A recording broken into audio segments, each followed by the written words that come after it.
right, so welcome. We're here for this episode of After the Close, and I'm here with a very special lady, Kathy Serpico, my mother, in honor of Mother's Day, which is, I guess when this drops, it will have been last weekend. Good. So the options expired today. As always, we're here to talk about all the different happenings of the world. So thank you for being here. I'm happy to be here. I was Great. honored that you asked me. Yeah, well, I thought it'd be a good gimmick for, having my mother here on Mother's Day month.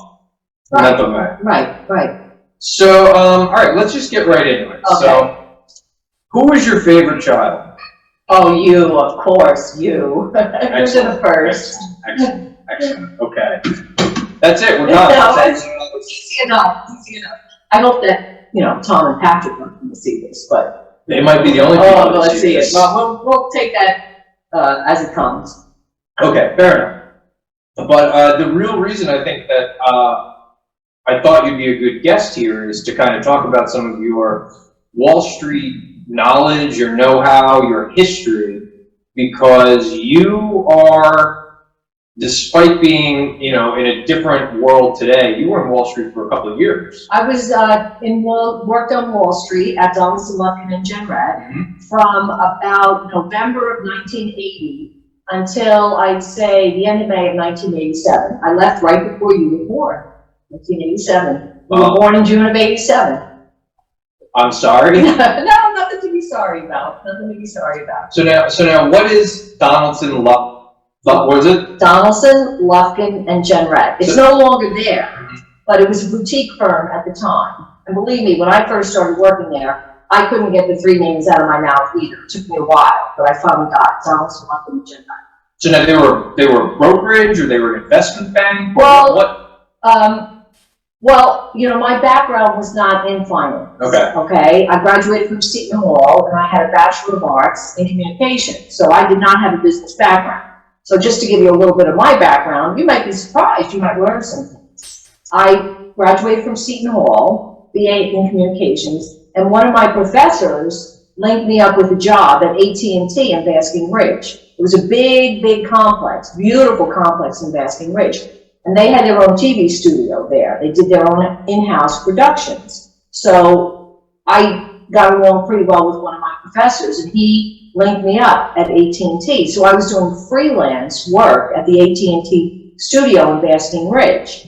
So this was back in the 80s. And the freelancers, back then, we were making $125, $150 a day freelancing at AT&T. I definitely thought you were going to say 100,000, 150, like 1,000. No, a day. Yeah. That was good. And I would have thought you were guilty. No, that was a good amount, back in 1980 for somebody. I started when I was still in college, April, May, when I was still in college. So the money was great when they were in production.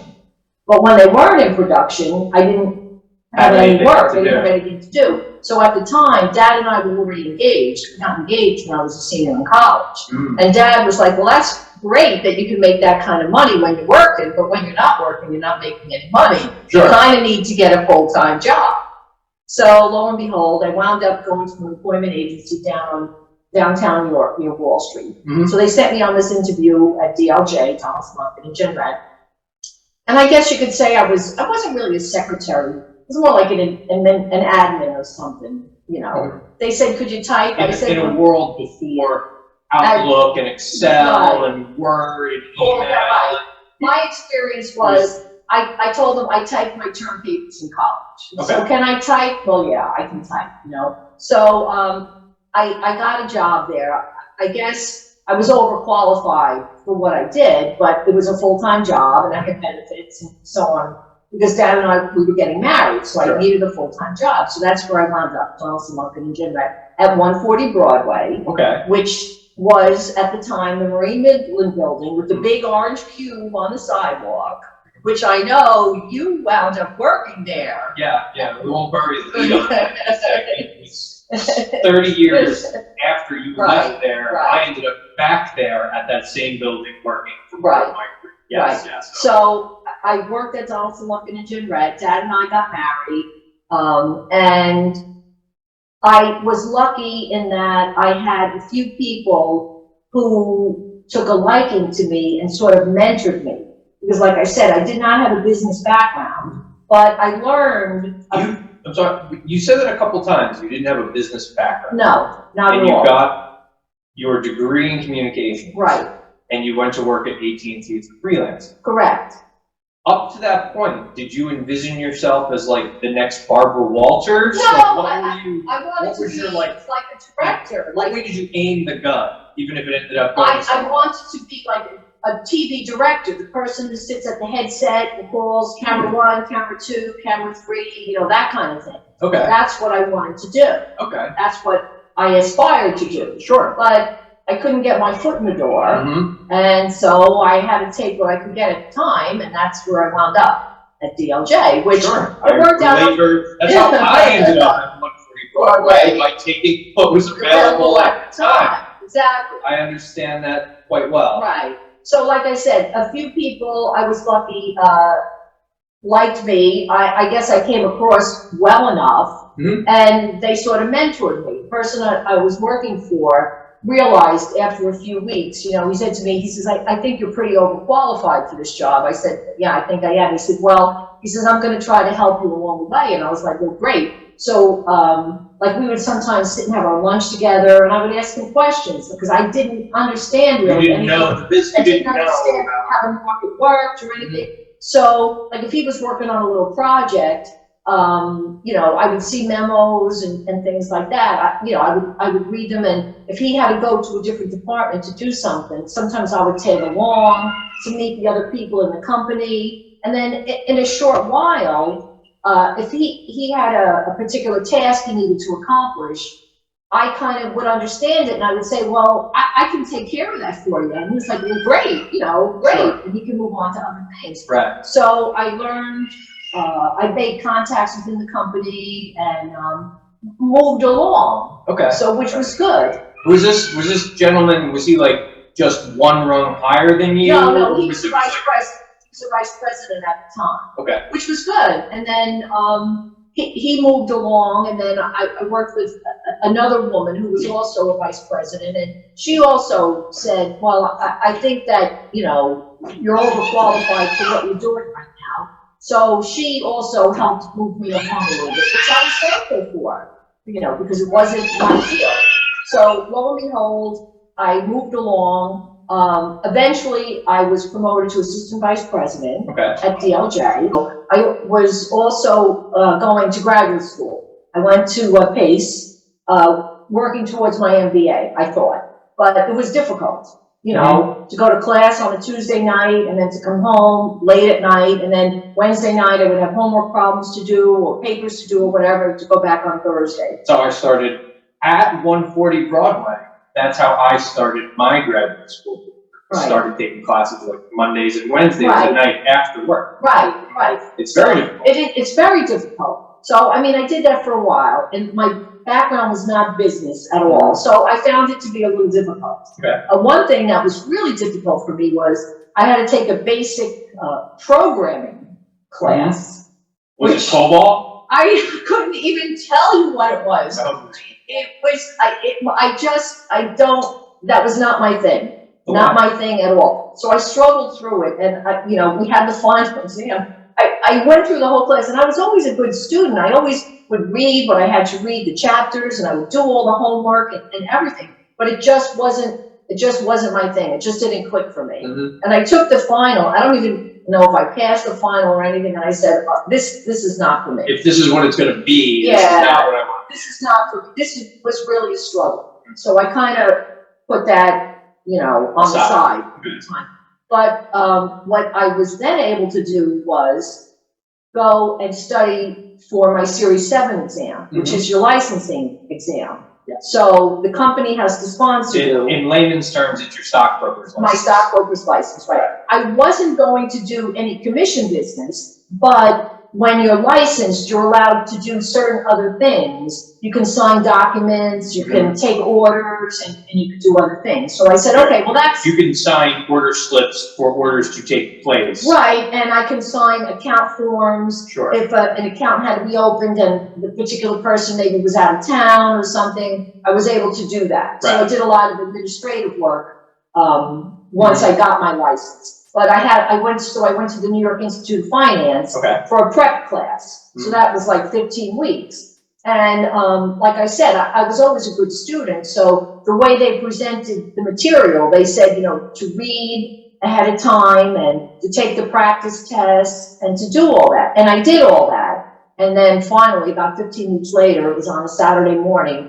And it was at Murray Bergstrom High School in New York City, which is, I think, over near City Hall. So I was a nervous wreck, and Dad drove me over that morning on Saturday morning, and the test was long. I think it was like a 3-hour test. Well, it might have even, I know it was in 2 parts. We took like the morning part, and then you broke for lunch, and then you went back for the afternoon part. You know, so I took the test, and I felt confident after I took the test because I had prepared properly for it. So then a few weeks later, you know, the managing director came in and he said, you know, you passed. So I said, well, what was my grade? I wanted to know how I did it. And he said, well, I don't have the grade, only they said pass. I said, okay, well, great. No, I was satisfied. I felt I had accomplished something. I had my Series 7.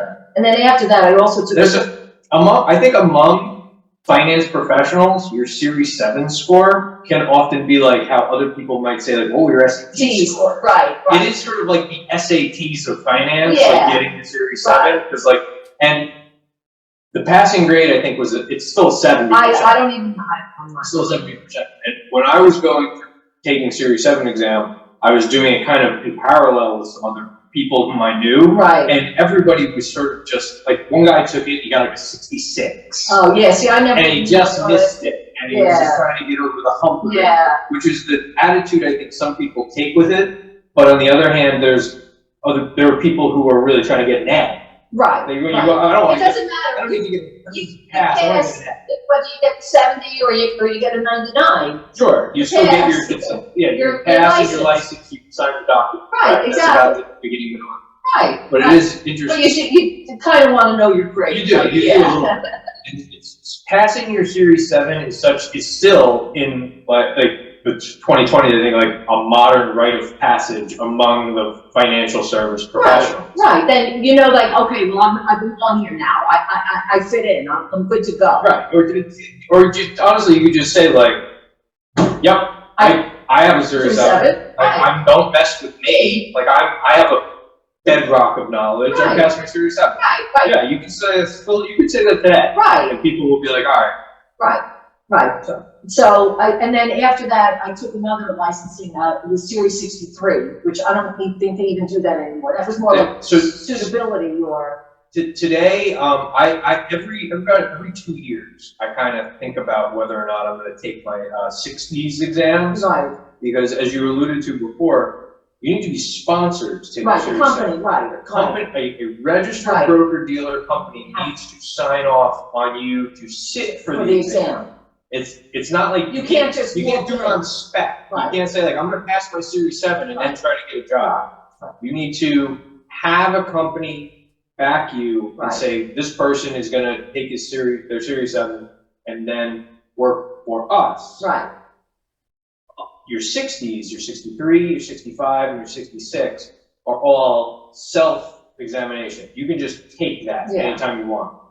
So anyway, long story short, every 2 years, I think about taking my 60s exams, which will give you either investment advisory credentials or the state level rules and regulations, and the other ones, I believe.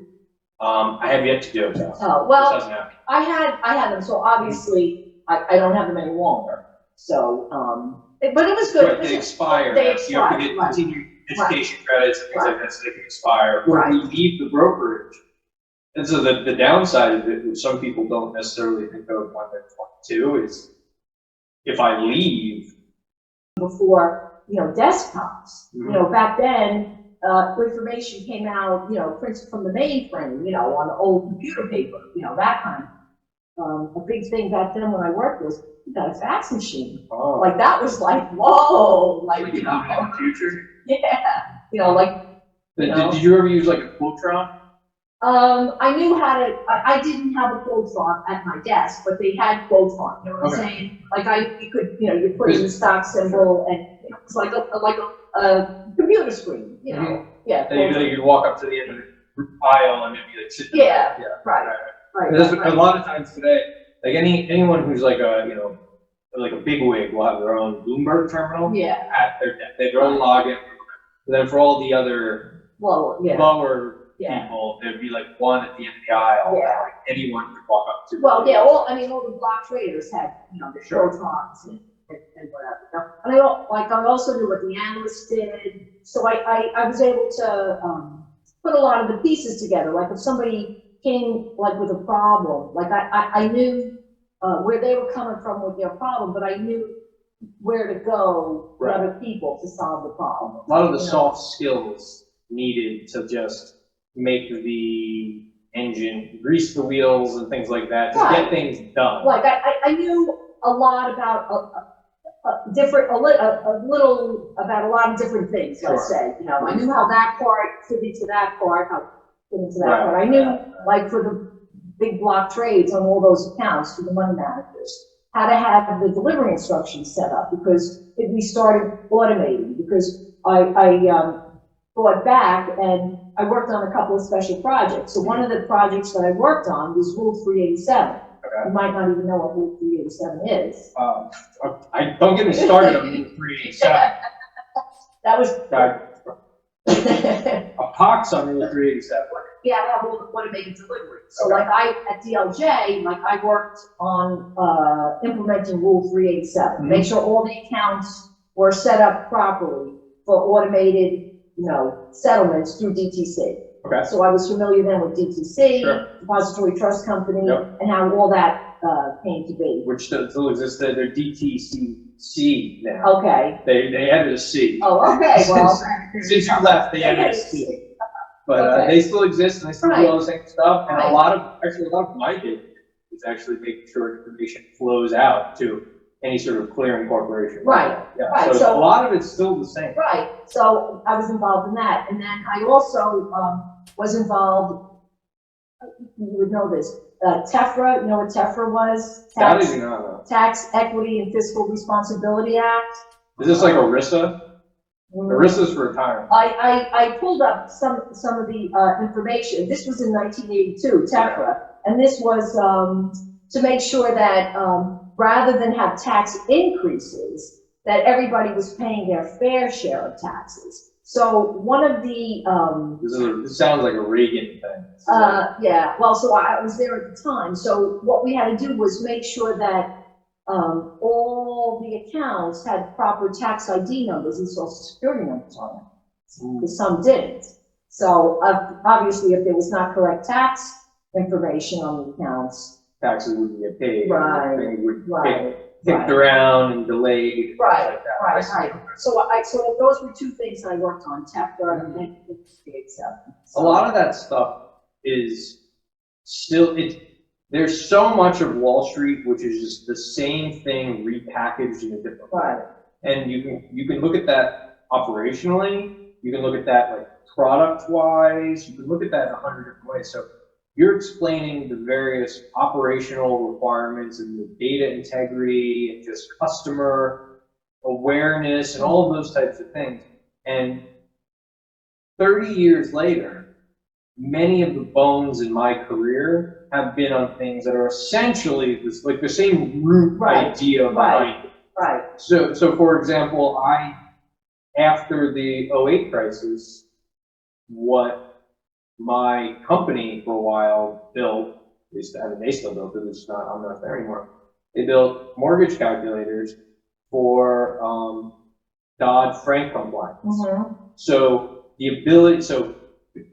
the government passes some rule change, and then the knock-on effects is that everybody has to build systems and do project work to fall in line. And whether that's Rule 387 or TEFRA or Dodd-Frank, or the newest one is whether the SEC is going to try to compress the settlement cycle to T+1. Okay, right. Back then, when I was there, it was 5 days from the trade date to settlement date. They've been kicking it Right. down. Well, now that it's automated, it's probably easier. It's not easier, it's just different. Different. You have a whole different set of problems when now you're thinking in like modern technical lingo. Right. So for example, your computers can only do a reboot one night. I think, you know what I'm saying? Yeah. Before they have to settle all the stuff. Right. And if there's an error overnight, Yeah. now you get a second shot at it. Yeah. Because it's T+. You either get it right or you fail on delivery. Right. So it's like asymptotic how like important it actually is to get it Yeah, right. well, back then, I knew it as a DK. You don't know trade. The trade didn't settle. It was a DK. Yes. Go ahead. That's what I knew it as. Like that, there was a section there that every morning they would come in and they would get the DK list, of the trade that didn't settle. So they would have to call the customer and say, why did you DK my trade? Yeah. And then you'd have to check the figures, check the, what was the issue that, all that kind of stuff. Yeah. All that stuff still goes on now. So now they're really trying to get you the least amount of time possible. Right. So that's expected to go in 2024. Okay. Yeah, So you don't have a lot of margin for error there. Right. I'm very actively thinking about whether interesting, well-paid projects might come for T+1 settlement, Right. because they need to have it done by next year. Right. So that could be an interesting Yeah, opportunity for A something. a big project, it has a start and it has an end to it. And they need it done, and Right. they need people to understand all that Sure, stuff. So I'm aware of that, where you were working on your projects at the time. Right. Whatever was like the problem or the rule Of the day, right, that had to be taken care of. Right. So you did that sort of thing for probably what, about 5, 6 years? Yeah, Like, almost 7 years, yeah. okay. Yeah. And like during that time, you learned your way through not just a brokerage firm, but also rules and regulations and. Like somebody at a business school or had a business degree probably would have wanted my job, you know what I'm saying? And then somebody at a business school probably got a job at ABC television, And it's just the way it works. Yeah. So, but you're doing those sort of things over time, and like now you're like a woman in your 20s. Correct. In Wall Street in the 80s. Yes. So now was the ratio 20-1, 10-1, men to women? Like what Look, the brokers, the traders, was all the good old boys. Sure. Like I went up against the good old boys in the 80s, and I held my own against the good old boys. I didn't know a tremendous amount, but I knew what I knew, and I could speak effectively about what I knew. Like if I was dealing with a problem, I knew how to attack my problem and what I needed to get and what I needed to do to solve it. So I didn't know everything. So, a couple of times I was in these meetings with all these good old boys, these older men, you know what I'm saying? And I didn't say much, I didn't say anything until it was my time to speak. And when I spoke, I said what I had to say. I said it, concisely and effectively, and I said my piece. And I think I was respected as a woman in my 20s. And I went up against a couple little things here and there. Like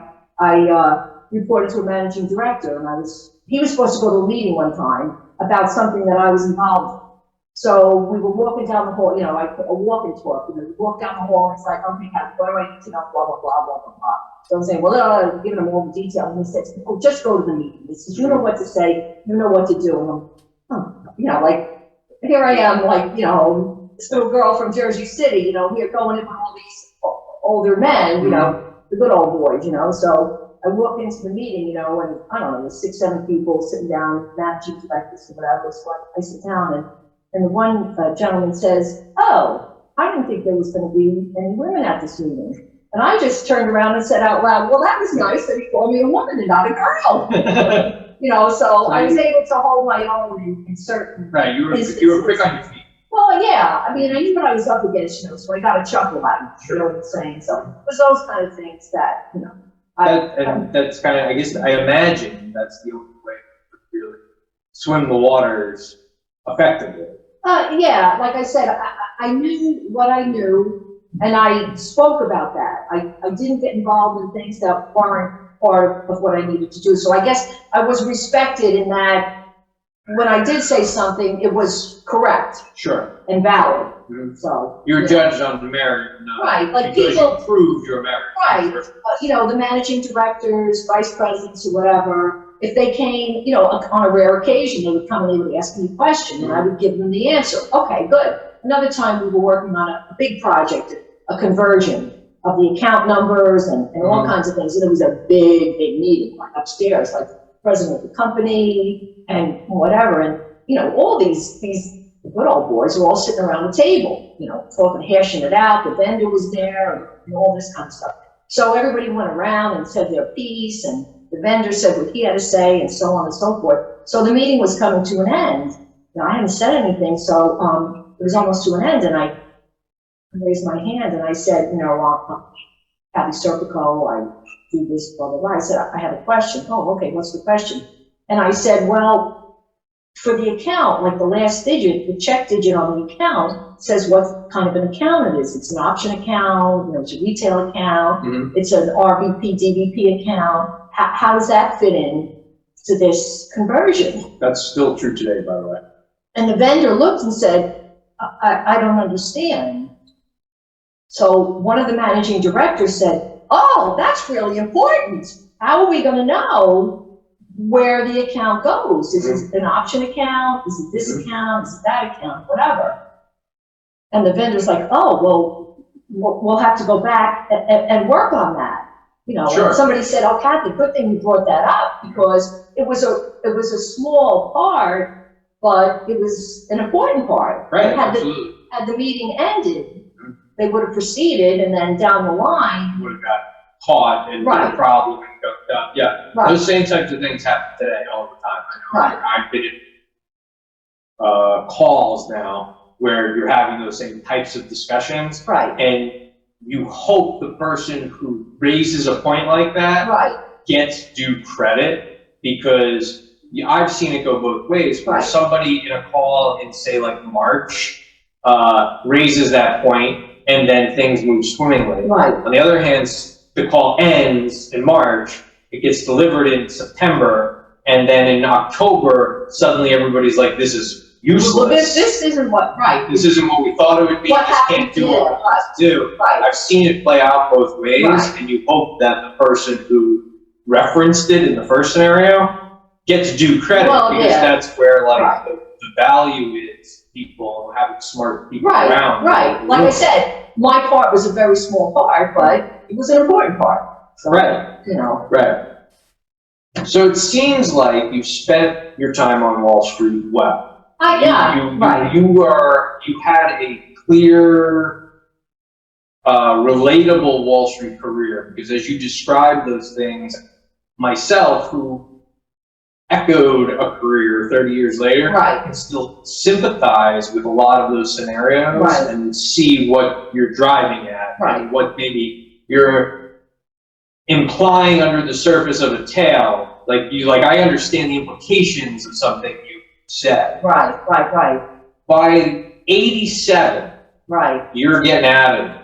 Well, I was going to have a baby, so I kind of knew that I wasn't going to go back. It just wasn't in the cards. Like, you know, my mother was a stay-home mom and whatever, and the commute into the city from central New Jersey was harrowing sometimes, especially in the bad weather, and you had to stay late and that kind of thing, you know. So it just didn't seem like it was going to be in the cards for me to go back. So I didn't go back. Okay. I stayed home, you know, and, you know, I stayed home. It was fine. No regrets? No regrets. No regrets. Yeah. Got 3 great kids, great husband, no regrets. In addition to that, when I did work at DLJ, they always had a really good Christmas party. I'll tell you something. I started my career after the Great Financial Crisis. Actually, I started my career into the Great Financial Crisis. Right. And one thing that everybody tells me, older than I am, is that you should have been Been here here. before the Right, X. right. You should have, guys who were 10 years older than me would say, you should have been here Yeah. before the great financial crisis, parties were amazing. Guys 20 years older than me would say, you should have been here before the dot-com boom because the parties were amazing then. Guys 30 years older than me would say, you should have been here before like the 87 crash and everything like got tightened up. The parties were crazy then. Yeah. And honestly, I'm like, was it really Dan Well- Aykroyd and Eddie Murphy? And Well, for me, little girl from Jersey City, was on Wall Street. DLJ was like a boutique firm. It was kind of prestigious, I guess, to a certain extent. So a couple of the Christmas parties that I remember. One, you probably don't even know. One was at like the Limelights. That was the big. In the 80s, where everybody would go, well, DLJ would rent it, like, for the night, it was a private party for the night. One time I was at the Limelight. Well, I would never in my whole life ever go to the Limelight in New York City, but I got to go, for the DLJ party. Another time, like, it was at the Copacabana. Barry Manilow sings, at the Copa. Was Barry Manilow? No, Barry Manilow wasn't there, but it was just all these places, like, in New York that You wouldn't I know would why never that. have gotten to go to the Limelight, to the Copacabana Sure. or other places. And then, One of the perks of being right. Like I'll never get to go there, Right. It was fun, like to say that I got to go there at the time. And then, DLJ also every year had like an annual meeting where, people from all they had offices, in the United States, but they also had a London office, they had a Hong Kong office, whatever. So they would have an annual meeting. And it would be like in a big conference center, like at the World Trade Center. So when I got to be an assistant vice president, I got to go to the meeting. Which, okay, well, this is going to be fun. It was during the day. It was right down the street from 140. You're somebody. I was like, I'm really important, So during the day, they would talk about stuff, about this, that, and the other thing. But then there would be a dinner. Really nice dinner, and then after the dinner would be a guest speaker. Oh. So one Was that Barry Manilow? No, it wasn't Barry Manilow. But one night it was George Will, who's the commentator. No, I know who George Will is, but I mean. Well, I'm just saying, like back then, George Will, like that, he was like a famous kind of person. He was on television. That was that. Oh, sorry. This is like Jon Stewart or something like that. But at the time, I guess in the 80s, like if you had told me Michael Milken. Oh, well, yeah. That would have been a cool, twist. If it was like Michael Milken. Well, no, but one time I did see T. Boone Pickens walk around one time. T. Boone Pickens is that's a big Yeah. You saw him walk around. All right, so I'm disappointed that I said it was George Will. Well, it's not like a Wall Street guy necessarily. And another time I got to go again, and another time I got to go, and the speaker was, you won't know who this is. It was, I think his name was Hugh Sidey. He wrote I think the presidential column, or he wrote a column in Time magazine all the time. So he was the guest speaker one time. So I thought oh well. It'd be like Joe Klein or somebody. So I got to go to Limelight, go to Cabana, I got to hear George Will, and so. Not bad. Those are the perks. Right. A lot of that stuff it exists in pockets still, and it probably always will. Right. But it's just not the same. No. Yeah, it's a shame, but. Well, it was a nice experience. I got to do things, to see things, experience things that, which I look back on fondly. Great. Great. It's a good experience. Well, I appreciate you being here. My pleasure. I'm glad we got some time to talk about what your career was like and how it went down and your perception of it. Right, my perception of it. Maybe we'll do this again. Maybe we'll make it an annual thing. Sure. I'll have to dig deep and come up. I think I gave you everything this time. Well, there's plenty of other things to talk about. But so this is going to drop just after Mother's Day. Okay. I think the options expire the 19th. Okay. It'll drop around 5 p.m. from there.